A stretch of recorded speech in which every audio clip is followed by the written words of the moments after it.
ರಾಜ್ಯದಲ್ಲಿ ಕಾಂಗ್ರೆಸ್ ಸರ್ಕಾರ ಅಧಿಕಾರಕ್ಕೆ ಬಂದ ಮೇಲೆ ಸಾರಿಗೆ ಇಲಾಖೆಗೆ ಹೊಸ ರೂಪ ಬಂದಿದೆ.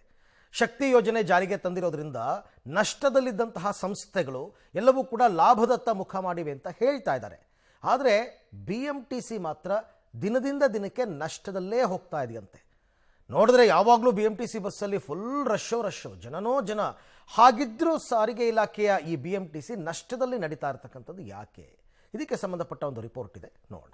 ಬಡ್ಡಿ ಹಣ ನೀಡಲು BMTCಯಲ್ಲಿ ಹಣವೇ ಇಲ್ಲ, ಹಣ ಬಂದಾಗ ನೀಡ್ತೀವಿ ಅಂತಿರೋ BMTC. ಲೇಬರ್ ಕೋರ್ಟ್ ಆದೇಶಕ್ಕೂ ಡೋಂಟ್ ಕೇರ್. BMTCಯಲ್ಲಿ 33 ವರ್ಷಗಳ ಕಾಲ ನಿರ್ವಾಹಕರಾಗಿ ಕೆಲಸ ಮಾಡಿ 2017ರಲ್ಲಿ ನಾಗರಾಜಯ್ಯ ಎಂಬ ವ್ಯಕ್ತಿ ನಿವೃತ್ತಿ ಹೊಂದಿದ್ದಾರೆ. ನಿವೃತ್ತಿಯ ಬಳಿಕ ತಮ್ಮ ಸೇವಾವಧಿಯಲ್ಲಿ ಉಳಿಸಿದಂತಹ 10 ಲಕ್ಷ ಗ್ರಾಜ್ಯುಟಿ ಹಣವನ್ನ ಸಂಸ್ಥೆ 1.5 ವರ್ಷಗಳ ಬಳಿಕ ನೀಡಿದೆ. ಆ 1.5 ವರ್ಷದ ಬಡ್ಡಿಯನ್ನು ನೀಡಿ ಅಂತ ಹೇಳಿ ನಾಗರಾಜಯ್ಯ BMTCಗೆ ಅಲದು ಸಾಕಾಗಿ ಕೊನೆಗೆ ಕಾರ್ಮಿಕ ಇಲಾಖೆಗೆ ದೂರನ್ನು ಕೊಟ್ಟಿದ್ದಾರೆ. ಕೊನೆಗೆ 2022ರಲ್ಲಿ ಲೇಬರ್ ಕಮಿಷನ್ ನಾಗರಾಜಯ್ಯ ಅವರಿಗೆ ಬರಬೇಕಾದ ಉಪಧನದ 1,26,000 ರೂಪಾಯಿ ಬಡ್ಡಿ ಹಣವನ್ನು ನೀಡುವಂತೆ ಆದೇಶ ಕೊಟ್ಟಿದೆ. 2022ರಿಂದಲೂ ಕೂಡ ನಾಗರಾಜಯ್ಯ ತಮಗೆ ಬರಬೇಕಾದ ಹಣಕ್ಕಾಗಿ BMTC ಕಚೇರಿಗೆ ಅಲೆದು ಸಾಕಾಗಿ ಕೊನೆಗೆ CMಗೂ ಕೂಡ ಪತ್ರವನ್ನ ಬರೆದು ಹಣವನ್ನ ನೀಡುವಂತೆ ಮನವಿಯನ್ನ ಮಾಡಿದ್ದಾರೆ. ರಿಟೈರ್ಡ್ ಆಗಿ 7 ವರ್ಷ, ಸ್ಯಾಂಕ್ಷನ್ ಆಗಿ 2 ವರ್ಷ, ಕಾರ್ಮಿಕ ಇಲಾಖೆ ಹೋಗಿ 2 ವರ್ಷ ಮಾಡಿದ್ವಿ. ಅದೇ ಸ್ಯಾಂಕ್ಷನ್ ಮಾಡೋರೆ 2 ವರ್ಷ ಆಯಿತು. ಇನ್ನು ನಾವು ಕೇಳಿರೋ ಅಲ್ಲಿ ದುಡ್ಡಿಲ್ಲ ದುಡ್ಡು ಬಂದ. ಈಗ ಲೇಬರ್ ಕೋರ್ಟ್ ಆಯಿತು, ಆಮೇಲೆ ಕಮಿಷನರು ಅವರು ಬರಲು ಒಂದು ಲೆಟ್ರು, ಈ ಲೇಬರ್ ಕಮಿಷನರ್ ಅವರು ಬರೆದ್ರು, ಅದಕ್ಕೂ ಇಲ್ಲ. ಅಲ್ಲಿ ಚೀಫ್ ಮಿನಿಸ್ಟರ್ ಹತ್ರ ಹೋದೆ, ಅದಕ್ಕೂ ಇಲ್ಲ. ಅದೇ ದುಡ್ಡಿಲ್ಲ ದುಡ್ಡು ಬಂದಾಗ ಕೊಡ್ತೀವಿ. ಸೀನಿಯಾರಿಟಿ, ನಿನಗೂ ಸೀನಿಯಾರಿಟಿ ಬರುತ್ತೆ, ನಿಮಗೂ ಬರುತ್ತೆ, ಹೋಗಿ ಕೊಡ್ತೀವಿ.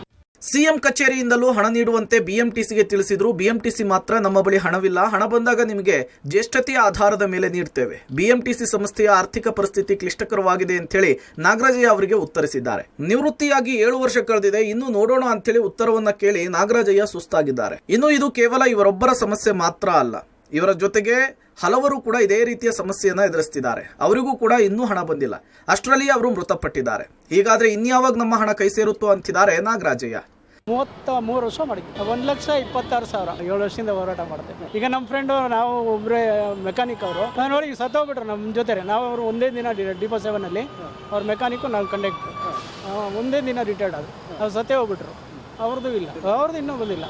ಮಾನ್ಯ ಸಾರಿಗೆ ಸಚಿವರೇ, ಇದಕ್ಕೆ ನೀವೇ ಉತ್ತರಿಸಬೇಕು. ಸಂಸ್ಥೆಗೆ ಸೇವೆ ಮಾಡಿ ನಿವೃತ್ತಿ ಹೊಂದಿ 7 ವರ್ಷಗಳೇ ಕಳೆದಿದ್ರು ಅವ್ರಿಗೆ ಬರಬೇಕಾದ 1.26 ಲಕ್ಷ ಹಣವನ್ನು ನೀಡುವುದಕ್ಕೆ ಸಂಸ್ಥೆಯಲ್ಲಿ ಹಣವಿಲ್ಲ ಅಂದ್ರೆ ಸರ್ಕಾರಿ ಸಂಸ್ಥೆಯೊಂದರ ಪರಿಸ್ಥಿತಿ ಎಷ್ಟರ ಮಟ್ಟಿಗಿದೆ ಅನ್ನೋದು ಗೊತ್ತಾಗುತ್ತೆ.